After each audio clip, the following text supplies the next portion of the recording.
अभी है 6 मिनट। मैं मेरे समय की सीमा में रहना चाहूँगा सभापति जी, इसलिए मैं ज़्यादा इस पर विस्तार से नहीं जा रहा हूँ आंकड़ों में।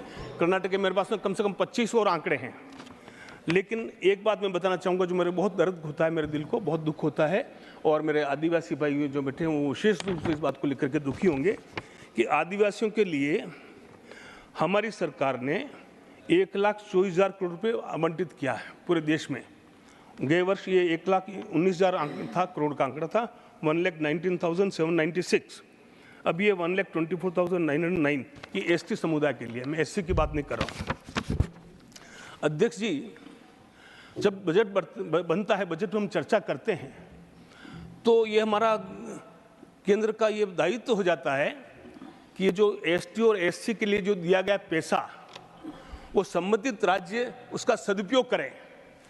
अब आदरणीय अध्यक्ष जी, मैं स्टेट का नाम भी नहीं लेना चाहूँगा, लेकिन एक और किसी व्यक्ति का नाम भी नहीं लूँगा, लेकिन जो डेवलपमेंट कमिश्नर बना था वाल्मीकि के नाम पे कर्नाटक में, और उसमें 188 करोड़ रुपए बैंक से ऐसे ही उठा लिए गए।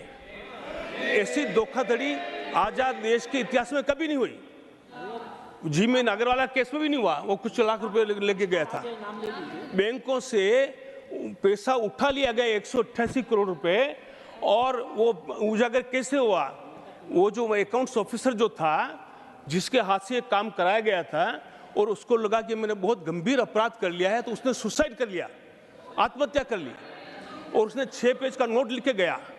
उसका मंत्री उसमें जेल में है, और उसमें बैंक वाले जेल में है। अब सीबीआई इंक्वायरी कर रही है, लेकिन मेरा ये मानना है कि चूंकि ये पैसा उसमें 19,000 करोड़ का तो शराब ली गई, जो डॉक्यूमेंट्स हैं, मैं अथेंटिकेट करूंगा सभापति जी, और मैं जो उन गाड़ियों के नाम भी याद नहीं आते, मैं तो गांव का आदमी हूँ। लंबोर्गिनी क्या बोलते हैं, 5-5 करोड़ की गाड़ियाँ, वो लंबोर्गिनी या ऐसा कुछ बोलते होंगे, हम तो लंबोर्गिनी कहेंगे। तो 5-5 करोड़ की गाड़ियाँ उस पैसे से खरीदी गई, और 15 किलो सोना खरीदा गया सभापति जी। उसमें 10 किलो सोना परसों ईडी ने सीज किया है। तो जब ये हम एसटी के लिए फंड इकट्ठा करते हैं, और खरगे जी जो दलित नेता हैं, मैं तो उनको सबका नेता मानता हूँ, कर्नाटक में उनके बड़ा योगदान है। परसों आप इनके हमारे निर्मला जी के लिए कह रहे थे कि माता जी, तो माता जी कहा तो छोटी उम्र में, फिर भी हमारे कर्नाटक में कहते हैं छोटी बहन को भी अक्का बड़ी बहन कहते हैं, तो कोई बुराई नहीं है। लेकिन उन्होंने जो अपनी माता के लिए कहा कि मैं उनकी वजह से हूँ, तो मैं उनको, खरगे जी को याद दिलाना चाहता हूँ कि माता जी तो आई हैं 99 में पॉलिटिक्स में, और उसके पहले तक वो 5-6 बार कैबिनेट मिनिस्टर बन चुके थे, 6-7 बार एमएलए बन चुके थे। तो वो रहा ये ठीक है, फिर भी उनकी इच्छा है, वो किसी को भी स्टे दें, मुझे उसमें कोई आपत्ति नहीं है। लेकिन सवाल ये उठता है कि जब ये यहाँ पर रोज ज्ञान बांटते हैं, रोज बातें करते हैं, हर बार आए रोज मोदी जी पर आरोप लगाते हैं, तो क्या उनका ये कर्तव्य नहीं बनता है कि अपनी राज्य में सही स्थिति पैदा करें? और जब ये मोरल हाई ग्राउंड्स में लेते हैं, तो क्या उनके मुख्यमंत्री को इस्तीफा नहीं देना चाहिए? मेरा ये सीधा आरोप है सभापति जी, ये पैसा अगर एक निष्पक्ष जांच एजेंसी बिना किसी अवरोध के अगर काम करेगी, तो ये पैसा दिल्ली के चुनाव में खर्च में आया हुआ पैसा है, साबित हो जाएगा। मैं जिम्मेदारी से कहता हूँ। एक second, The word is deleted. मैं इस पर कायम हूँ। अगर मैं ये बात मेरी असत्य होती है, तो मैं राज्यसभा से इस्तीफा दे दूंगा।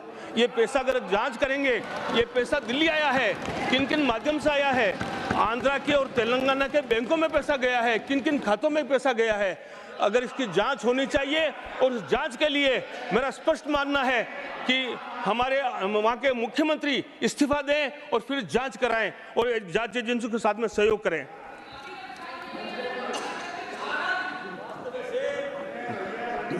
Please conclude now. हाँ नहीं sir, 2 minute sir, please sir, मैं बहुत सीमित रख रहा हूँ, मैं अपना बहुत सीमित रख रहा हूँ, लेकिन 2 मिनट मैं, हाँ। और ये गारंटियों में जो पैसा, एससी के समुदाय का पैसा, एसटी समुदाय का पैसा, वो भी गारंटी में डाइवर्ट हो रहा है। और एससी पर हमने जो 1,65,00,000 रुपए हम बजट में तो अलॉट करते हैं, लेकिन एससी का पैसा साभ्रांत महिलाओं को फ्री बस राइड के लिए उपयोग किया जा रहा है, अलग अलग गारंटी में उपयोग किया जा रहा है बिना किसी बीपीएल लाइन के। तो ये हमारा भी ये देखना सरकार का फर्ज बनता है। अभी मैं एक लास्ट पॉइंट कर रखूँगा कि आरटीआई के लिए मैं कांग्रेस के, क्योंकि कांग्रेस मेरे साथी रहे और मैं यहाँ आने में उनका भी कहीं कहीं वाया मीडिया आशीर्वाद रहा है, तो कांग्रेस को एक बात मैं धन्यवाद देना चाहूँगा कि आरटीआई का जो है 2005 में मैं सोनिया गांधी जी को श्रेय दूंगा कि सोनिया गांधी जी और राहुल गांधी जी ने आरटीआई एक्ट लागू किया। ये बड़ा एक गेम चेंजर था देश में। लेकिन हुआ क्या, एक आरटीआई मैसूर में कुछ लोगों ने आरटीआई निकाली, आरटीआई लगाई और कुछ डॉक्यूमेंट्स निकाले। उस डॉक्यूमेंट्स में क्या निकला सभापति जी? उस डॉक्यूमेंट में ये निकला कि वो किसी 1.5 एकड़ जमीन किसी दलित की थी, जमीन का मालिक मर चुका था, और जमीन का मालिक जब मर चुका तो उसके भाई के बच्चों ने वो मुख्यमंत्री के साले के नाम पे वो जमीन बेची, और उसके बाद में वो जमीन भाई ने मुख्यमंत्री की पत्नी को गिफ्ट कर दी, और उसके बाद में वो डोनेटिव होकर के उसके कंपनसेशन में मैसूर शहर के बीच में 14 प्लॉट, बड़े बड़े प्लॉट जो है, जो करोड़ों की संपत्ति है। और जब ये विवाद खड़ा हुआ, ये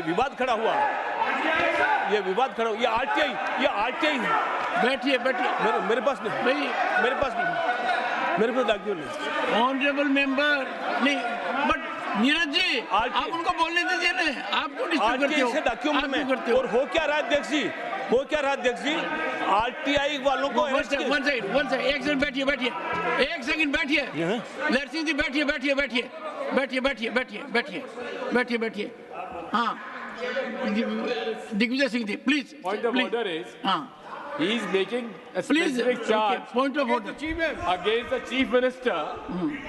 If he has to follow the rules, and the rules are that he has to give in writing in advance to the chair.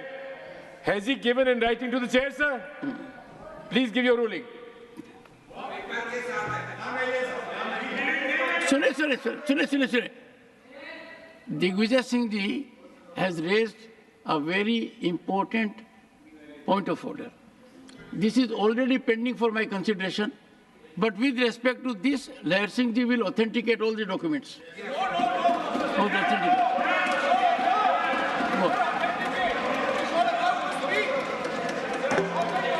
Sir, मेरी एक भी बात असत्य हो तो मैं सदन में नहीं आऊंगा कभी, अगर मेरी एक भी बात असत्य हो।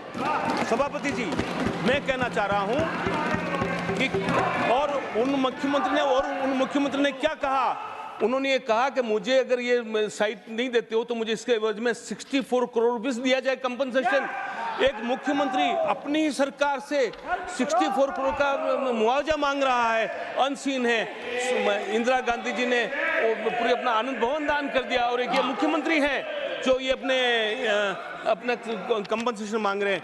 और सभापति जी conclude, your time is over. Include कराऊं, और राहुल गांधी जी और सोनिया गांधी जी लाए आरटीआई के एक्ट को, और आरटीआई का जो कंसेप्ट था, आरटीआई का जो उनका मनोबल मनमानस था, उसकी हत्या कर दी गई है, और आरटीआई एक्टिविस्ट को अरेस्ट किया गया है मैसूर में। उनके नाम लेता हूं, गंगराजू और स्नेहमणि कृष्णा, इनको अरेस्ट करके जेल में डाला गया है।